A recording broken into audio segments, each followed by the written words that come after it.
ಸಖತ್ ಖಾರ ಬಣ್ಣ ಮತ್ತು ರುಚಿ ಆಚಿ ಚಿಲ್ಲಿ ಪೌಡರ್. ಕರ್ನಾಟಕದ ಅಭಿವೃದ್ಧಿ ಕುರಿತು ಚರ್ಚಿಸಲು ಸಿಎಂ ಸಿದ್ದರಾಮಯ್ಯ ರಾಜ್ಯದ ಸಂಸದರ ಸಭೆ ಕರೆದಿದ್ರು. ಆದರೆ ಮಹತ್ವದ ಮೀಟಿಂಗ್ಗೆ ಕೇಂದ್ರ ಸಚಿವರು ಅದೊಂದು ಕಾರಣ ನೀಡಿ ಬರೋದಿಲ್ಲ ಎಂದಿದ್ದಾರೆ. ಸಿಎಂ ಸಭೆಗೆ ನೋ ಎಂದ ಕೇಂದ್ರ ಸಚಿವರು.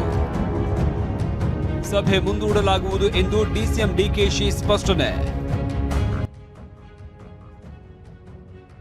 ಸಂಸದರ ಮೀಟಿಂಗ್ ಕರಿಬೇಕು ಅಂತ ಮಾತಾಡಿದ್ದೀವಿ ನಾವು. ನವದೆಹಲಿಯಲ್ಲಿ ಕರ್ನಾಟಕದ ಸಂಸದರ ಸಭೆಯನ್ನ ಡಿಸೆಂಬರ್ 8ರಂದು ಮುಖ್ಯಮಂತ್ರಿ ಸಿದ್ದರಾಮಯ್ಯ ಅವರು ಕರೆದಿದ್ರು. ರಾಜ್ಯದ ಅಭಿವೃದ್ಧಿ ಮತ್ತು ಸಮಸ್ಯೆಗಳನ್ನ ಪರಿಹರಿಸುವ ನಿಟ್ಟಿನಲ್ಲಿ ಕೇಂದ್ರದ ಗಮನ ಸೆಳೆಯುವುದಕ್ಕೆ ಈ ಸಭೆ ಆಯೋಜಿಸಲಾಗಿತ್ತು.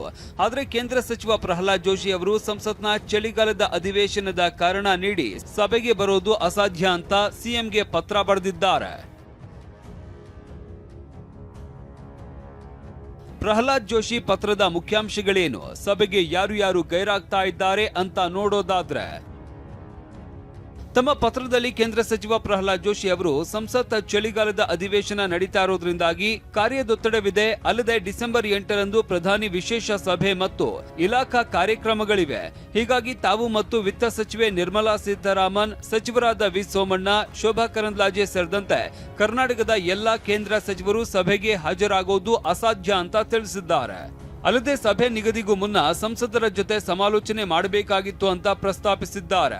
ಮತ್ತೊಂದು ದಿನಾಂಕ ನಿಗದಿಗೆ ಮೊದಲು ಕೇಂದ್ರ ಸಚಿವರೊಂದಿಗೆ ಸಮಾಲೋಚಿಸಿ ಅಂತ ಪತ್ರದಲ್ಲಿ ತಿಳಿಸಿದ್ದಾರೆ.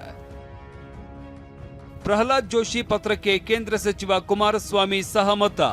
ಸಿಎಂ ಸಿದ್ದರಾಮಯ್ಯ ಕರೆದ ಸಭೆಗೆ ಹಾಜರಾಗುವುದಕ್ಕೆ ಸಾಧ್ಯವಿಲ್ಲ ಅಂತ ಕೇಂದ್ರ ಸಚಿವ ಎಚ್.ಡಿ. ಕುಮಾರಸ್ವಾಮಿ ಸಹ ಸ್ಪಷ್ಟಪಡಿಸಿದ್ದಾರೆ. ಪ್ರಹ್ಲಾದ್ ಜೋಶಿ ಅವರ ಪತ್ರಕ್ಕೆ ಸಹಿ ಹಾಕಿ ಸಮ್ಮತಿ ಸೂಚಿಸಿರುವ ಎಚ್ಡಿಕೆ ತಾವು ಸಹ ಸಭೆಗೆ ಗೈರಾಗುವುದಾಗಿ ತಿಳಿಸಿದ್ದಾರೆ. ಕೇಂದ್ರ ಸಚಿವರು ಸಭೆಗೆ ಬರುವುದಕ್ಕೆ ಸಾಧ್ಯವಿಲ್ಲ ಅಂತ ಪತ್ರ ಬರೆದಿರುವ ಹಿನ್ನೆಲೆಯಲ್ಲಿ ನವದೆಹಲಿಯಲ್ಲಿ ಪ್ರತಿಕ್ರಿಯಿಸಿದ ಡಿಸಿಎಂ ಡಿಕೆಶಿ, ಕೇಂದ್ರ ಸಚಿವರು ಸಂಸತ್ ಅಧಿವೇಶನ ಮತ್ತು ರಿವ್ಯೂ ಮೀಟಿಂಗ್ಗಳ ಕಾರಣದಿಂದಾಗಿ ಕಷ್ಟವಾಗುತ್ತೆ ಅಂತ ತಿಳಿಸಿದ್ದಾರೆ. ಸಿಎಂ ಜೊತೆ ಮಾತನಾಡಿ ಸಭೆ ಬಗ್ಗೆ ಫೈನಲೈಸ್ ಮಾಡ್ತೀನಿ ಅಂತ ಹೇಳಿದ್ದಾರೆ. ಇಲ್ಲ, ಅದು ಕೆಲವು ಇವ್ರನ್ನ ಸೆಂಟ್ರಲ್ ಮಿನಿಸ್ಟರ್ ಹತ್ರ ನಾನು ಮಾತಾಡಬೇಕಾಗಿದೆ. ಯಾಕೆಂದ್ರೆ ಅವ್ರಿಗೂ ಒಂದು ಕಂಫರ್ಟ್ ಟೈಮು ಬೇಕು. ಅವ್ರ ಹತ್ರ ಸ್ವಲ್ಪ ಡಿಸ್ಕಸ್ ಮಾಡಬೇಕು. ಅದನ್ನು ಸ್ವಲ್ಪ ಮಾತಾಡ್ತೀವಿ. ಅಪೋಸಿಷನ್ ಲೀಡರ್ಸ್ನು ಕರ್ಕೊಂಡು ಬರಬೇಕು. ಅದೊಂದು ಮೀಟಿಂಗ್ ಇದನ್ನು ಮಾಡೋಕ್ಕಾಗಲ್ಲ. ಅದು ನಾವು 8 ಫಿಕ್ಸ್ ಮಾಡಿದ್ದೀವಿ. ಆಲ್ರೆಡಿ ಅದಕ್ಕೆ ಪ್ರಿಪ್ರೇಷನ್ ನಡೀತಾ ಇದೆ. ಒಂದ್ಸತಿ ನಾನು ಅಫಿಷಿಯಲ್ ಆಗಿ ನಾನು ಚೀಫ್ ಮಿನಿಸ್ಟರ್ ಹತ್ರ ಮಾತಾಡಬೇಕು. ಕಬ್ಬಿಗೆ ಬೆಂಬಲ ಬೆಲೆ, ರಾಜ್ಯಕ್ಕೆ ಬಾಕಿ ಇರುವ ಅನುದಾನ ಸೇರಿದಂತೆ ಹಲವು ಸಮಸ್ಯೆಗಳ ಕುರಿತು ಚರ್ಚಿಸುವುದಕ್ಕೆ ಸಿಎಂ ಕರೆದಿದ್ದ ಸಂಸದರ ಸಭೆ ಕೇಂದ್ರ ಸಚಿವರ ಗೈರಿನಿಂದಾಗಿ ಮುಂದೂಡಿಕೆಯಾಗಿದೆ. ಹರೀಶ್, ಟಿವಿ9 ಬೆಂಗಳೂರು.